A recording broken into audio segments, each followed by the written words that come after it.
Star Fox Adventures, Zelda 2, and the third generation of Pokemon. Were these games really that bad?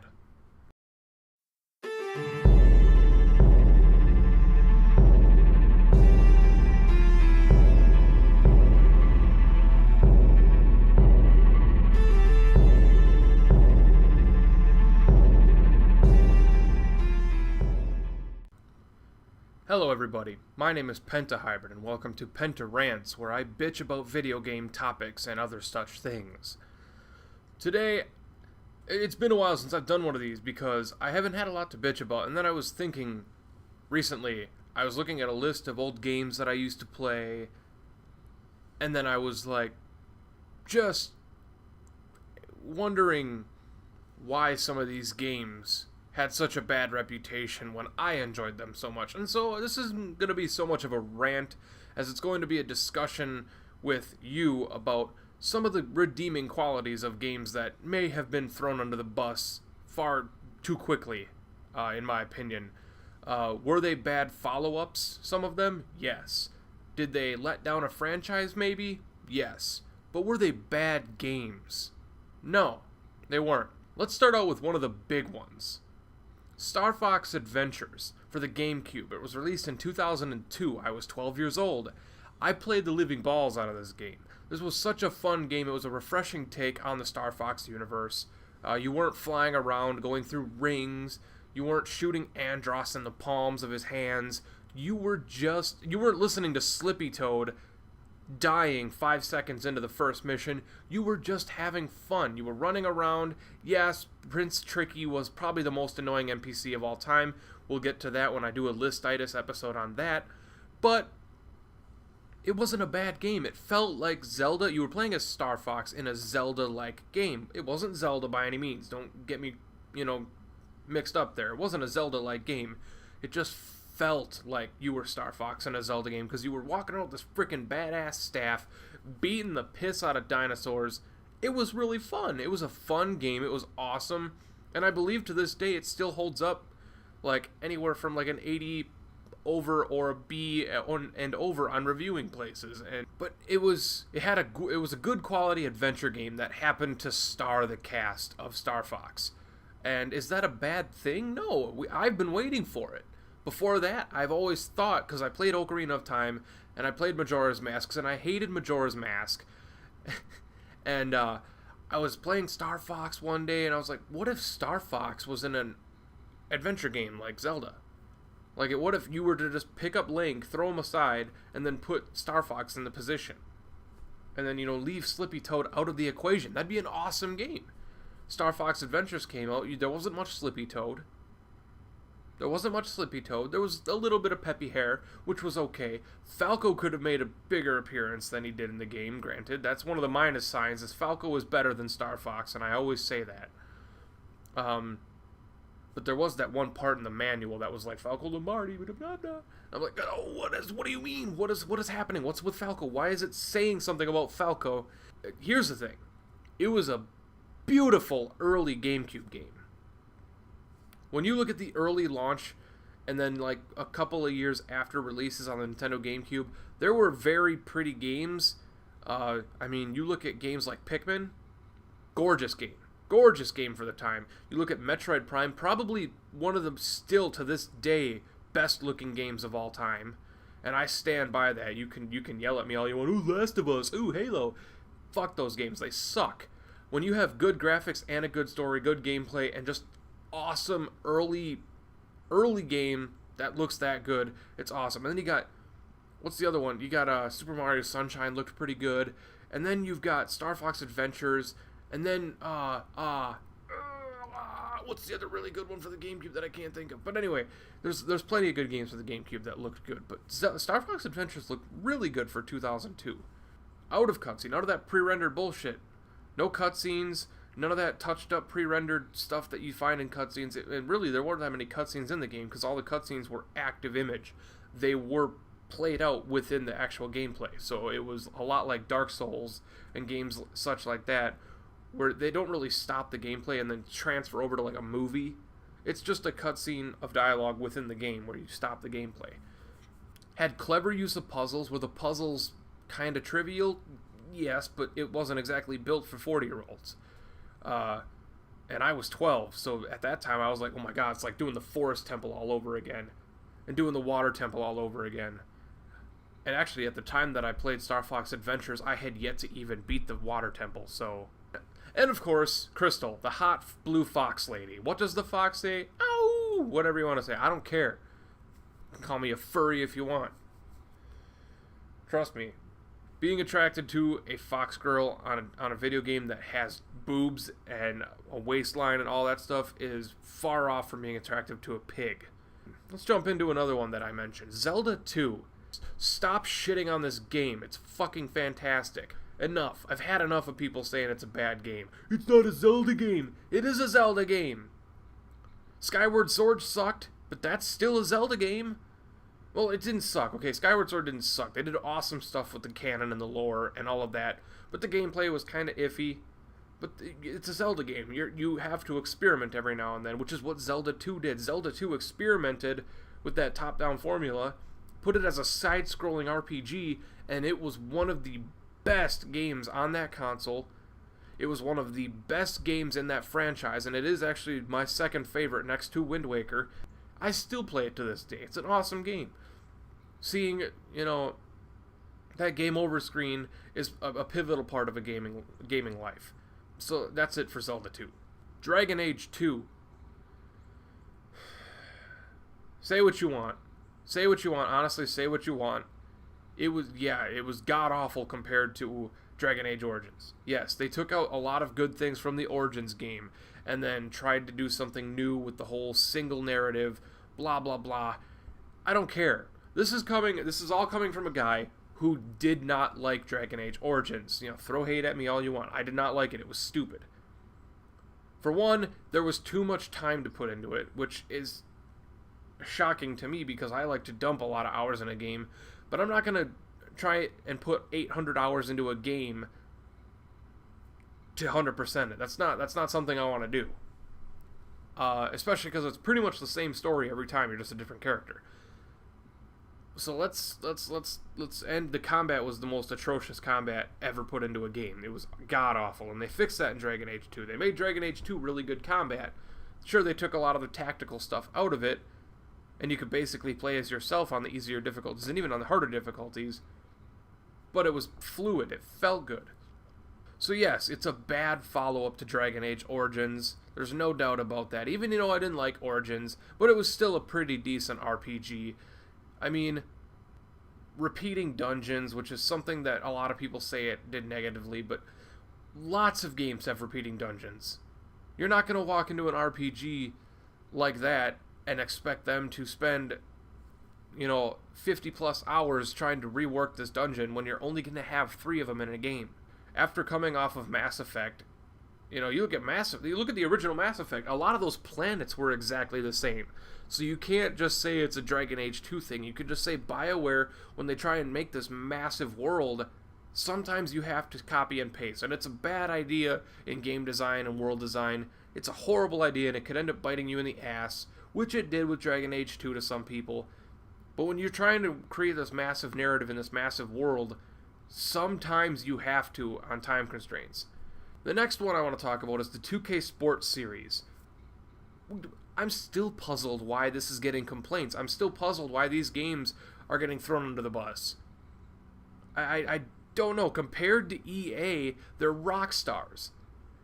EA has been releasing the same sports game for 20 years. And still, people are like, oh my god, the new FIFA. Oh my god, the new NHL. Granted, the NHL games are awesome. Oh my god, the new Madden. For 7 years, we haven't had a defense in Madden, and people are still excited for every new game. Like, they just announced at E3 that the defense is back. I'm burnt out. I'm done with Madden. I bought Madden 13. It's the last Madden I'll ever buy. And before that, the last Madden I bought was 2003. 10 years. That's a whole decade of my life that I didn't buy a Madden game because they were so shitty. I bought 13 because I heard it was good, and they had that superstar mode where you could basically my player it, and it was still not that good. And it was too easy. I was playing on the hardest difficulty, like Hall of Fame or Legendary or whatever it was, and I made it to 5 straight Super Bowls I was overall 95, and I'm like, this is just too easy. You play the 2K Sports My Player on the easiest difficulty, and you're gonna get your ass tore up your rookie season. Ripped open, bloody, and all of that. It's not fun, but it's awesome because you work yourself. You peel your freaking fingernails off shooting those threes and working out and shit and getting every single skill point you can get, because dynamic goals are important, because you need that extra 1 on your 3-point. You need that extra 2 on your vertical. You need it. My Player in My Career is basically a sports RPG. It's a video game boner. So, yes, the 2K Sports series should stop getting flack, and I'm sick of hearing people say, well, they suck. It's the same game every year with a different roster. At least they innovate and they make things new and are player ready, and they are exciting to play, and it's just fun. Starting a career as a player and then going through that career. Yes, I know NBA Live did it, and I think there was one other game, the NCAA, has you be able to go into the NFL and whatever, or the NFL or whatever, and it's like, it's just not the same as creating your guy and then sucking, starting to do better about halfway through the season. Getting that starting spot is one of the best feelings in the world. Getting your first All-Star, my first NBA, my first MLB, the first 2K Sports game I ever played, a lot. The first one that I ever bought myself personally and played a lot was MLB 2K10. I was in my 5th season when I stopped playing that game, and I was still not even a rank 80. I was ranked 79 as a pitcher, and I had 1 All-Star appearance in 5 seasons, and it was just awesome. It felt good because it was actually like playing baseball. It felt like you were playing a challenge. In the NBA games, I played 2K12, 2K13, and 2K14, which I have and I was playing earlier. It just feels good. And yes, I'm playing it on the 360. I know I'm not doing the whole next gen. I don't have an Xbox One or a PS4 because, well, you don't buy on release. That's what you don't do. You don't buy on launch because they're gonna suck. Basically, we're just gonna get off 2K because it doesn't need to be getting as much flack as it does. So we're gonna move on to the next one. Next game I want to talk about: Legend of Zelda Wind Waker. Yes, 2 Zelda games that have been thrown under the bus so often. I constantly hear about how Wind Waker is, oh, it's too kiddie. Oh, it's not dark enough. Oh, it's just cel-shaded graphics. Why is that supposed to be cool? Have you seen the HD remake? And we're not even talking the 2001. That was fantastic. Have you seen the HD remake? Cel-shaded can look amazing. And about the darkness and the lightness, they tried dark with Twilight Princess. It didn't work so well for them. Yes, the darkness and the story was awesome, but the gameplay around it wasn't. It was atrocious, kind of.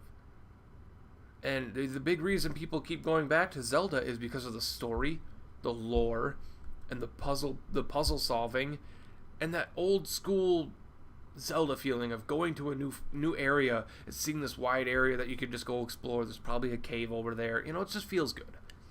Wind Waker did that in excess with the Great Sea, and I still think it's the best game in the series. And I'd love to see a Wind Waker styled game, and the new one that they announced at E3 when they're saying it's open world and it's going back to the cel-shaded graphics style, kind of like a comic booky cel-shaded kind of. I am so excited for this game. If it's Wind Waker 2.0, I'm going to be happy. Yes, I know that Spirit Tracks and Phantom Hourglass and the Minish Cap were, or no, not Minish Cap, Phantom Hourglass and Spirit Tracks were the sequels to Wind Waker, I believe. Phantom Hourglass, Minish Cap. Which one of them? One of them was the sequel to, and then Spirit Tracks. And that is my favorite line in the Zelda the chronology. Such a great thing. Wind Waker, Zelda doesn't release bad games. Zelda doesn't have bad games, and just enough of the pointless dickheadery. Let's just admire it for what it is. It's an art form. It is a fantastic story, and I believe Wind Waker made the lore even more important than the previous few games did. Let's look at the previous few games, like Oracle of Seasons, Oracle of Ages, Majora's Mask, and Ocarina of Time. They didn't do much with the lore. I mean, Ocarina of Time did, and Majora's Mask introduced the whole new, what if Link died, Link's depressed, kind of 5 depressed, whatever. That massive thing. but it didn't feel like Wind Waker did. Wind Waker was just amazing. It felt like you were actually playing a story. Last on this list of games that weren't really as bad as they have a reputation for, and I understand that a lot of these games that I've mentioned have been critical successes, and a lot of them people do love, but there is that group of people everywhere that's like, this game sucks, and they don't have a legitimate reason for it. Especially with the Dragon Age 2s, the Zelda 2s, and the Star Fox Adventures. The first three that I mentioned have a massive amount of people that just hate them. And I'm not defending them. I'm just saying, just because it's a disappointment to the previous members of the franchise doesn't mean they're bad games.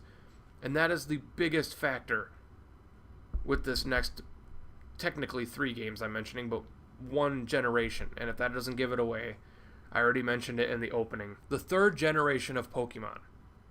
Pokemon Ruby, Pokemon Sapphire, and Pokemon Emerald. Why the hate on these games? People did not... these games are the best-selling games on the Game Boy Advance. They are considered to be one of the best games in the Pokemon franchise, but yet there's like thousands and thousands and thousands and thousands of Pokemon fans that speak against the methods and mechanics that they used in the game. Oh, deviated from Gold and Silver. Oh, deviated from Red and Blue. And I'm like, so? Gold and Silver deviated from Red and Blue. And yes, Ruby and Sapphire changed a lot from Gold and Silver that I did not like, which mainly would be the day and night cycle, but probably the best lineup in any Pokemon generation. It's probably the best. They added a whole new 135, I believe, and it was my favorite generation of Pokemon. My favorite 135. That was the greatest generation because there were no throwaways. Every single wild Pokemon I ran into in those games, I wanted in my Pokemon, my party, or in my backup. In my PC that I had my backup area, which were guys that I'd switch out constantly. What else? It had secret bases, which is one of the best ideas they've had in that game yet, in the franchise yet, and they got rid of it. Why would you get rid of that? Those were so cool. It was so cool. They kept the berries, which was one of my favorite things in the game, because they kind of did it in Gold and Silver, but the whole berry trees and planting trees and all of that stuff in Ruby and Sapphire was fantastic. Do I even need to mention Wailmer and Wailord? No. Sharpedo? Just those 3 Pokemon make them better games. An amazing and fun region to be in. Probably the second best next to Johto. I loved Johto, but Hoenn was awesome. It was glorious. It felt very fantasy, which was awesome because it didn't have to feel so real like Johto and Kanto did. Team Aqua, Team Magma. Team Aqua and Team Magma are way better than anybody else that's been released yet. Team Aqua and Team Magma are the stars of the bad guys. They are so good, so well written. They have a legitimately scary end goal. Like Team Rocket, they just wanted to sell Pokemon. That's all they wanted to do, was sell Pokemon and cut off tails. Giovanni was not that big of a bad guy. He was just a mob boss. That's all he was. Team Aqua and Team Magma wanted to ruin the world. Team Aqua wanted to flood the entire Earth so that water Pokemon could flourish. Team Magma wanted to destroy and evaporate every little bit of water on the world so non-water Pokemon could flourish. World destruction. Good bad guys. And for the final point on Pokemon 3rd generation that I feel really needs mentioning, the better gym leaders. I loved the gym leaders of the 3rd generation, including, I think it was Wally or Wilson or Winston. I can't remember his actual name, but it was the NPC's father. It was the player character's father, your father in the game, and you had to use the 4th gym leader, and you had to beat the first 3, because he wouldn't fight you before then. He would just be like, you're not good enough. And then you had to fight the first 3 and come back to fight him, your dad, in the game. That was awesome. But thank you guys for watching.